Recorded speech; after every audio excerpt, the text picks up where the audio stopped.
ازيكم يا حبايب قلبي، عاملين ايه؟ يا رب تفضلوا بخير واحسن حال. هنعمل مع بعض اكله حلوه قوي، اكله موفره لنا. تمام. بس قبل ما اقول نصلي بينا على النبي، اللهم صل وسلم وبارك على سيدنا محمد، ونسمي الله ونقول بسم الله الرحمن الرحيم.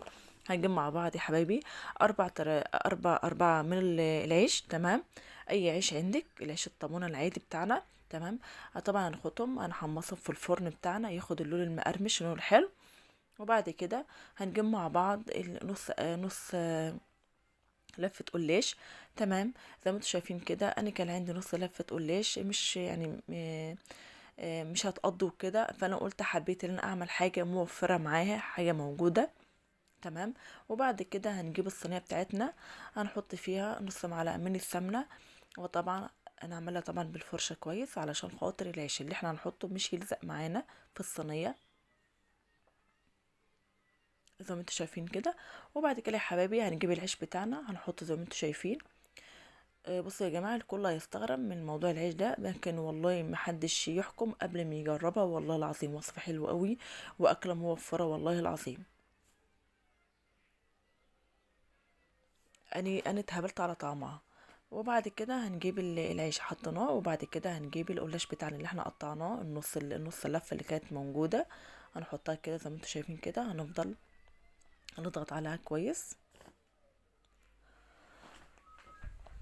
وبعد كده يا حبايبي هنجيب اللحمة بتاعتنا اللي احنا عملناها. تمام. اني عملت بصلتين، وعملت فلفل الوان، ورحت حاطه اللحمة المفرومة اللي كانت موجودة. وبعد كده نمسك طماطمية نقطعها حتت صغيرة خالص. تمام، شريحة صغيرة خالص. وبعد كده يا حبايبي زي ما انتوا شايفين كده، هنفضل نعمل بالصينية كده زي ما انتوا شايفين.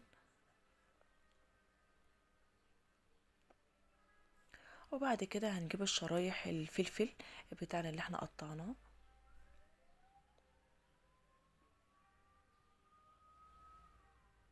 وبعد كده هنجيب الشرايح الطماطم بتاعتنا، هنحطها زي ما انتوا شايفين كده.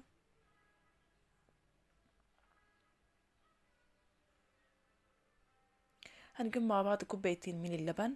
انا حبيت ان انا اعمل كوبايتين من اللبن مش كوبايه، علشان خاطر العيش بتاعنا مش يطلع معانا ناشف، يطلع معانا طري وحلو ومقرمش مقرمش كده.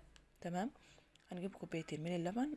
هنجيب مع بعض بيضه، هنجيب مع بعض التوابل بتاعتنا، اي توابل عندك ما فيش اي مشكله. هنجيب مع بعض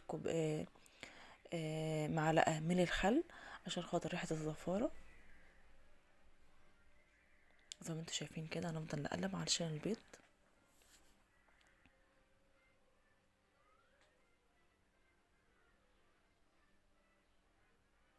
هنحطها بقى على الصينية مع الحاجات اللي احنا عملناها.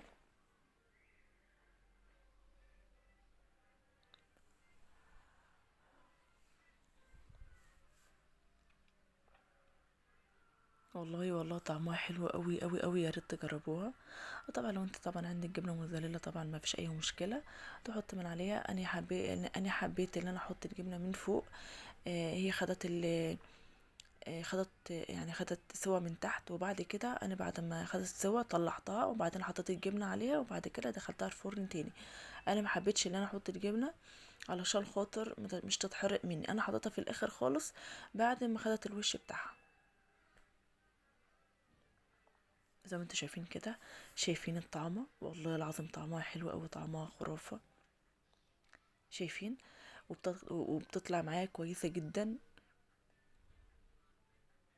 انا ما كانش عندي المتاح الزيتون، لو انت حابة تحط زيتون تمام ماشي، حط زيتون ما فيش اي مشكلة.